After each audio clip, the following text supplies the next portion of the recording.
है। प्रदेशवासियों को स्वतंत्रता दिवस की उन्होंने बधाई दी। बांग्लादेश में हिंदुओं के साथ अत्याचार पर चिंता भी बाबा रामदेव ने जताई है। तो ये बड़ी जानकारी आपको बता रहे हैं। हरिद्वार से योग गुरु बाबा रामदेव ने ध्वजारोहण किया। प्रदेशवासियों को स्वतंत्रता दिवस की उनके द्वारा बधाई दी गई है और उन्होंने बांग्लादेश में हिंदुओं के साथ अत्याचार पर भी चिंता जताई है। तो फिलहाल योग गुरु बाबा रामदेव ने ध्वजारोहण किया है। हरिद्वार से ये बड़ी खबर आ रही है। प्रदेशवासियों को स्वतंत्रता दिवस की उनके तौर पर बधाई दी गई है। बांग्लादेश में हिंदुओं पर जो अत्याचार हो रहा है उस पर भी उनके द्वारा चिंता जताई गई है। तो योग गुरु बाबा रामदेव ने ध्वजारोहण किया है। ये तस्वीरें हम देख के आपको दिखा रहे हैं, जहां पर उनके साथ उन्होंने हाल भी यहाँ पर मौजूद रहे हैं। भारत माता की जय के यहाँ पर नारे भी लगाए गए हैं।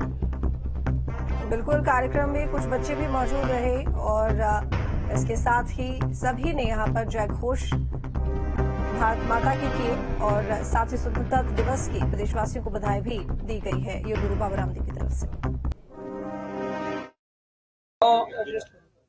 भारत की आजादी के लिए भारत के वीर वीरांगनाओं ने अपने प्राण दिए हैं।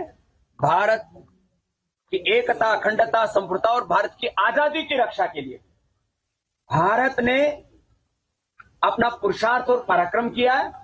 हमने आजादी किसी की दया और रहमत से नहीं पाई और आजादी की रक्षा भी हम खुद करने में सक्षम।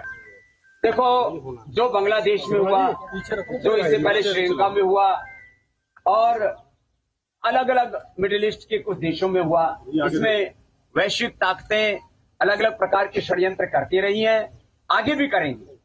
एक ही समाधान है, भारत की एकता, अखंडता, संप्रभुता को हम बना के रखें। भारत को इतना शक्तिशाली बना ले कि भारत या भारत के जो पड़ोसी देश हैं वहां पर कोई षड्यंत्र ना कर सके। और जहां तक बांग्लादेश में हमारे जो अल्पसंख्यक हिंदू भाई हैं उनके ऊपर जो रोज उनकी हत्याएं हो रही हैं, उनके व्यावसायिक प्रतिष्ठानों पर, हमारे मंदिरों पर जो आक्रमण हो रहे हैं, उन आक्रमणों को वहां की सरकार तुरंत रोके। नहीं तो भारत इतना सक्षम है, भारत की सेनाएं इतनी सक्षम है।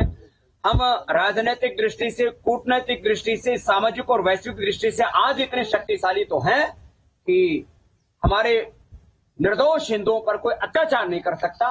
और यदि अत्याचार नहीं रुका तो इसका अंजाम बहुत बुरा होगा।